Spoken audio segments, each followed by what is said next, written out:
जंग किसी भी सूरत में अच्छी चीज़ नहीं होती, ये पहले भी इंसानियत को बहुत ज़्यादा नुकसान पहुंचा चुकी है।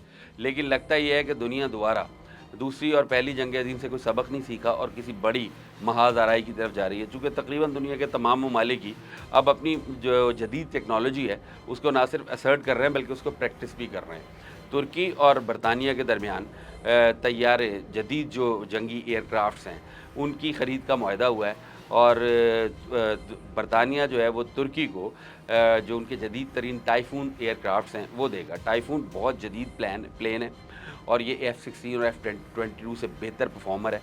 यूरोपियन एयरक्राफ्ट है, बड़ी खूबसूरत इसकी फ़्लाइट है, डुअल इंजन है, 2900 किलोमीटर तक रेंज है न्यूक्लियर वारहेड्स ले जाने की और बहुत ही इस्टेब्लिश जहाज़ समझा जाता है। अब तुर्की अपने जहाज़ भी बनाता है, नेटो का रुकन भी है, उसके बाद उसे क्या ज़रूरत पड़ी?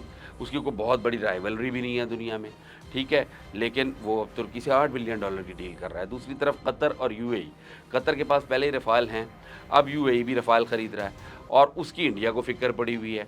वो उसकी वजह ये है कि कतर के पास तो रफ़ाल हैं और उसके जो पायलट्स हैं उड़ाने वाले वो मे भी कतरी हों लेकिन ट्रेनर्स पाकिस्तानी होंगे। यूएई के तो शायद जहाज़ भी हम उड़ाएँ या एटलीस्ट पहले मरहले में उनको ट्रेन तो हम ही करेंगे।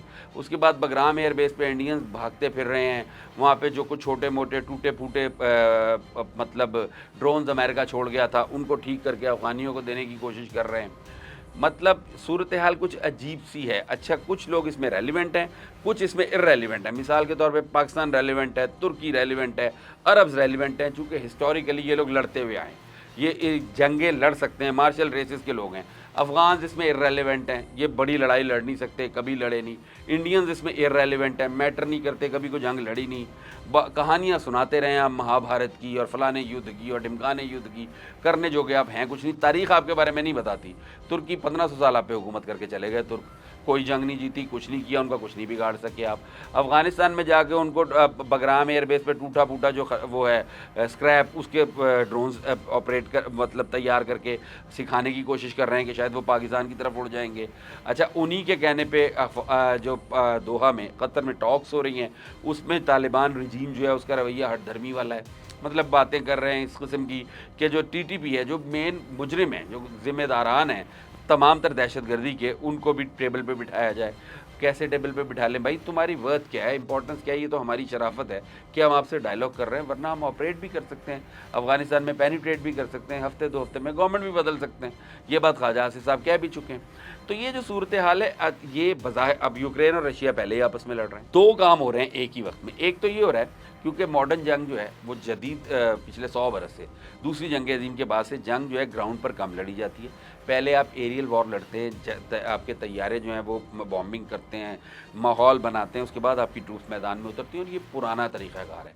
ये सदियों से हज़ारों साल से राइज तरीक़ाकार है। जब जहाज़ नहीं थे तो तब तीर ग्राउंड को नरम किया करते थे, मैदान को हमवार करते थे और पीछे से जो सवार होते थे वो जाते थे और फिर मैदानी फ़ौज या ज़मीनी फ़ौज आगे जाया करती थी। ये मॉडर्न वॉरफेयर में अब होता है, एयरफोर्स की सारा काम करती है और फिर ग्राउंड ट्रूप्स आगे चलती हैं। अब एयर फोर्सेस के पास देखना ये होता है कि उनके पास कितनी स्किल कितनी है पहले मरहले में, दूसरी बात उनके पास टेक्नोलॉजी कितनी और एयरक्राफ्ट किस क्वालिटी के मौजूद हैं। तो एयरक्राफ्ट की जो जंग है वो बहुत ज़्यादा इंपॉर्टेंस इख्तियार करती जा रही है। अमेरिका का F-35 हो या रशिया का जो नया बनाया उसने जहाज़ 55 के नाम से, वो बहुत खौफनाक जहाज़ है। फिर रशिया के पास तो जो न्यूक्लियर वेपन कैरी करने वाले जहाज़ हैं वो भी बहुत इफ़ेक्टिव हैं। फिर रडार सिस्टम्स जो जहाज़ों को, उड़ते हुए जहाज़ों को या मिसाइल्स को जाम कर देते हैं, उनको मिसलीड कर देते हैं। ये तमाम चीज़ें अब जो मुल्क हैं वो दिखा भी रहे हैं, अपनी पावर भी शो कर रहे हैं, मसल्स शो कर रहे हैं। तुर्की ने शो किए, पाकिस्तान ऑलरेडी शो कर चुका है। उसके बाद क्या कहते हैं, अब बरतानिया आम तौर पे वो ठंडे-ठंडे रहते हैं और जब उनके पास असलाह बेहतरीन है, चीज़ें अच्छी बनाते हैं, क्वालिटी बहुत अच्छी होती है। अब ये जो टाइफून तुर्की को दे रहे हैं, ये सेकंड वर्ल्ड वॉर में भी इसी नाम का जहाज़ इनके पास था लेकिन वो उस क्वालिटी का नहीं था।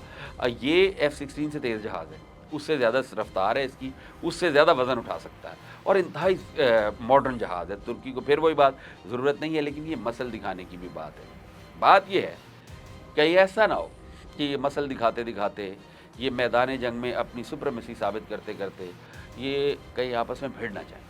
अगर दुनिया किसी ऐसे मार्के में अब एंगेज हो गई तो फिर नॉस्ट्रेडेमस की वो पेशीनगोई पूरी हो जाएगी کہ دنیا میں میرا خیال ہے چند لاکھ انسان ہی بچیں گے باقی، اور اس کے بعد یہاں پہ صرف پانی پانی ہوگا اور سبزہ اگنے میں بھی 25 سال لگیں گے۔ لہذا بہتر یہ ہے کہ جو تگڑے لوگ ہیں، جو لڑنے والے لوگ ہیں، وہ ہوش کے ناخن لیں، جیسے پاکستان ہے، ترکی ہے، برطانیہ ہے، امریکہ ہے، رشیا ہے، وہ ہوش کے ناخن لیں، اور ایسے احمق جو لڑ نہیں سکتے صرف باتیں کرتے ہیں ان کی باتوں میں نہ آئیں، جن میں انڈیا شامل ہے، جن میں افغانستان شامل ہے، جن میں اور کچھ ممالک شامل ہیں، ایون ان میں اسرائیل بھی شامل ہے۔ مطلب کوئی ایبلٹی نہیں ہے، بہت ذہین لوگ ہیں، تعلیم کے میدان میں بہت آگے ہیں، سائنس کے شعبے میں بہت آگے ہیں، لیکن جو وارفیئر اسکلز ہیں ان میں ابھی پیچھے ہیں۔ تو یہ دیکھنے کی ضرورت ہے کہ ان احمقوں کے پیچھے لگ کے جو اسکلڈ لوگ ہیں وہ آپس میں نہ بھیڑ جائیں۔